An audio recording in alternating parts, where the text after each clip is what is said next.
selamat Mbak. malam Mbak. Maaf salah sambung. Jadi saya dikirain Mbak Yuni ya teman-teman. Jadi kadang karena memang nomor, sekali lagi nomor saya kan tertera di deskripsinya tempatnya Miss Yuni. Jadi kemudian ditelepon salah sambung. Oke, mumpung sekalian ada di nomor ini, sekalian ngonten, jadi ingin saya sampaikan ada sesuatu hal yang juga ingin saya bicarakan. Saya ingin konten, tidak ngangkat telepon, tapi saya ngomong sendiri, monolog. Jadi mudah-mudahan teman-teman sekali lagi bisa mendapatkan manfaat. Jadi yang terjadi saat ini, sekarang, saya cuma ingin menyampaikan kepada teman-teman, yang terjadi saat ini tuh Hong Kong sudah agak sedikit, saya pikir kembali lagi seperti normal. Dan yang bikin jadi lebih istimewa lagi, beberapa minggu ke belakang itu ada 4 orang laki-laki yang sudah datang ke Hong Kong, dan itu sudah menghubungi saya untuk menanyakan pekerjaan. Nah, sekali lagi, sekarang kan saya berpikir dulu itu sulit sekali masuk ke Hong Kong, tapi akhir-akhir ini itu kenapa border ya, pintu masuk itu agak sedikit lebih longgar. Di kepala eksekutif ya, chief eksekutif yang sekarang ini, nggak saya sebutkan ya, teman-teman tahu sendiri, gubernurnya yang sekarang ini itu kemungkinan saya nggak ngerti kebijakannya Hong Kong itu seperti apa, sehingga banyak sekali orang-orang masuk ke Hong Kong. Hong Kong mulai dibuka kembali, dan ini katanya juga dalam beberapa waktu itu akan buka masker sudah. Ya harapannya sih iya sih, sekali lagi. Tapi yang jelas sudah banyaknya masuk ini berarti kondisi ekonomi sudah mulai membaik kembali gitu. Dan ini adalah hal yang senang ya. Apalagi banyaknya teman-teman yang mulai berdatangan dari Indonesia, baik yang X ataupun non-X gitu loh. Akhirnya cerita-cerita terhadap teman-teman yang non-X ya, otomatis 7 bulan akan kaget. Atau mungkin yang X-nya Taiwan, yang jelas akan kaget dengan kondisi di Hong Kong. Kalau yang sudah lama kadang-kadang ada juga loh, dari beberapa kemarin teman yang masuk prosesnya melalui saya. Jadi beberapa itu juga ngerasa bahwa kok segini amat Hong Kong. Dia sudah kelamaan di Indonesia sehingga proses adaptasinya harus berulang kembali, dan proses adaptasi itu kalau kita sadari kan tidak enak.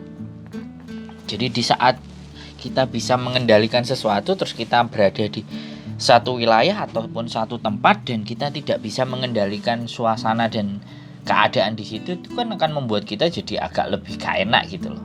Nah, di situ saya cuma berpikir satu hal luar biasa. Jadi di sini yang seperti apa juga yang disampaikan, saya membuat konten ini juga melihat dan mendengar beberapa konten-konten yang ada di Miss Yuni. Jadi orang Hong Kong itu memang tidak memberikan kalau bicara kekerasan secara fisik, karena itu melanggar hukum.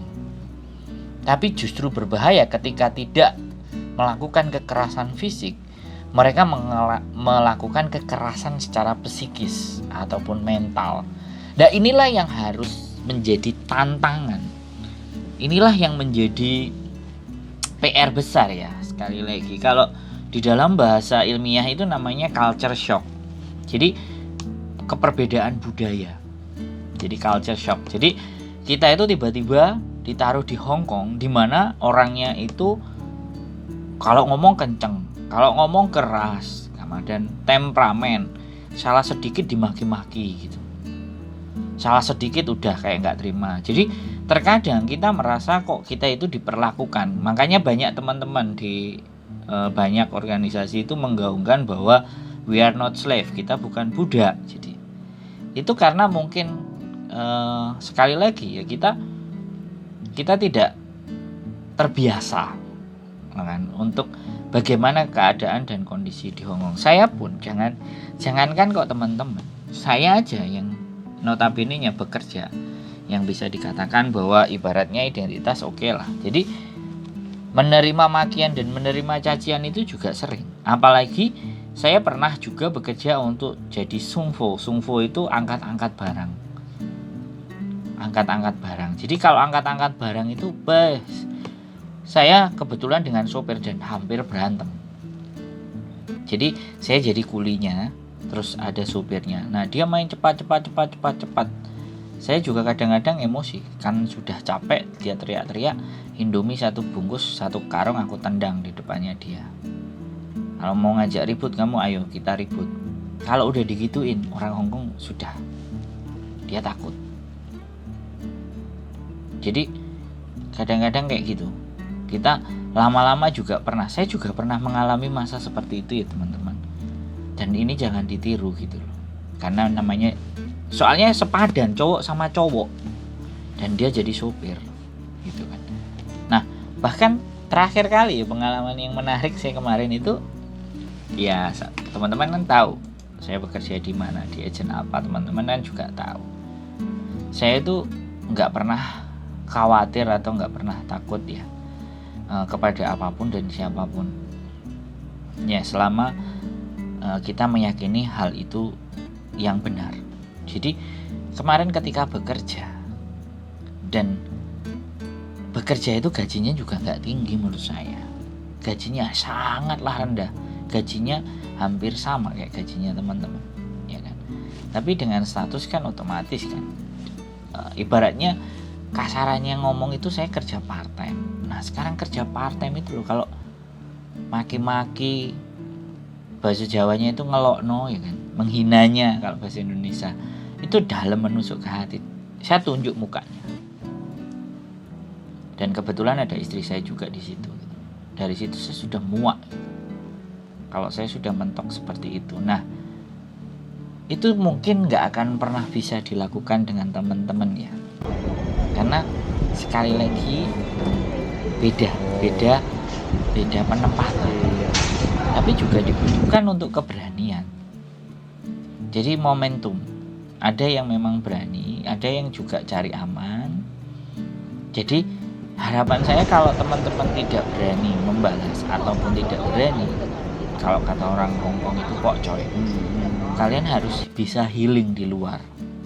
Kalian harus bisa menenangkan diri di luar, mencari aktivitas di luar yang membuat teman-teman jadi jauh lebih senang, dan akhirnya nanti berharap ketika libur kalian itu sudah ibaratnya ya, tidak cuma senang-senang tapi ada progres, ada belajar. Kayak kemarin ceritanya, kalau saya boleh bilang ya, ceritanya namanya, saya sebut aja namanya di sini ya, itu yang saya lihat. Ada namanya Mbak Sarah Egi ya kan. Jadi dia punya majikannya suka makan, bawa teman-temannya banyak. Dia kebetulan belajar masak. Terus kemarin dia juga belajar rias, dan belajar masaknya itu keren menurut saya. Nah, ketika dia belajar masak, dia banyak menu-menu western yang dia mau bikin disodorin ke majikan. Dan alhasil majikan seneng, diceritain aktivitasnya di luar, belajar cooking gini, didukung sama majikan, dan gajinya ditambah gara-gara dia punya kemampuan mengupgrade diri, mau belajar memasak. Tapi ada dua kemungkinan, ketika dia pintar masak dan bagus, majikannya akan mengundang para teman-temannya karena kebanggaan. Karena cicenya bisa masak sesuatu yang istimewa. Kan ada dua mata pisau, artinya begitu kita pintar, kita dimanfaatkan. Jawaban saya enggak, ya kan. Party pun berapa sih? Mereka enggak setiap hari, paling kalau pesta-pesta. Nah, dan mbaknya itu passion banget dengan masak. Ini kadang masih ya, saya terus, saya pingin melihat jadi teman-teman itu hidupnya tidak penuh dengan kegalauan, hidupnya itu tidak benar-benar merasakan omongan-omongan majikan, tapi kalian itu sudah datang ke Hongkong, kalian sudah menginjakkan kaki di Hongkong, dan Gusti Allah itu mengizinkan kalian untuk sampai di Hongkong dan bertempur habis-habisan bangun duluan. Iya mas, sampean penak ngomong, loh saya juga sama kayak sampean mbak, di awal-awal itu kalau bisa dirasakan, kalau sampai semuanya mungkin masih enak tinggal di rumah majikan, ya kan, tinggal di rumah majikan, bisa ngiyup, tidak panas, tidak hujan, tidur yo ada selimut. Saya di Victoria Park saya tidur. Orang-orang lama yang di Victoria Park, ya aku nggak ngerti, tidak semuanya tahu, tapi ada yang tahu juga. Saya tidurnya di Victoria Park, dan saya 1,5 tahun. Sekali lagi, tidak seperti teman-teman punya visa, ada majikan, los-losan. Saya menanggung diri saya sendiri. Di luar sana nggak ada duit buat nyewa hotel. Ya itu semua saya lalui dan saya alami. Jadi jangan pernah melihat seseorang itu karena sekarang berhasilnya. Jangan, kita nggak akan belajar. Tapi lihatlah orang itu di masa lalunya seperti apa. Niscaya teman-teman akan merasa mudah untuk bisa bersyukur. Mungkin itu saja pesan dari saya ya. Sekali lagi, kalau aku ngedabrus terlalu banyak, mohon diingetin aku kalau ada yang salah, kalau ada yang menyakiti hati teman-teman saya, mohon dimaafkan. Kalau nggak dimaafkan ya ketemu saya tinggal digablok, mas kowe wingi ngomonganmu gak enak, saya gak terima piye. Nah, teman-teman boleh bilang seperti itu, boleh teman juga kritik, saran yang terbaik. Saya bukan orang yang anti kritik dan tidak bisa dikasih saran, tapi saya justru menjadi orang yang kepingin menjadi orang yang bisa membuat segala sesuatu itu jauh lebih mudah, jauh lebih enak, semampu dan sebisa saya. Sekali lagi, ada punya masalah teman-teman semuanya bisa dihubungi di nomor saya ya, untuk ngobrol, sekedar cerita. Saya nggak mau bilang curhat, karena saya kepinginnya adalah mengelola cara dan pola berpikir kita, bagaimana menghadapi dunia yang semakin tidak menentu. Itu saja dari saya. Semoga bermanfaat monolog ini buat teman-teman semuanya. Selamat malam, tetap di channel YouTube saya, dan see you the next video.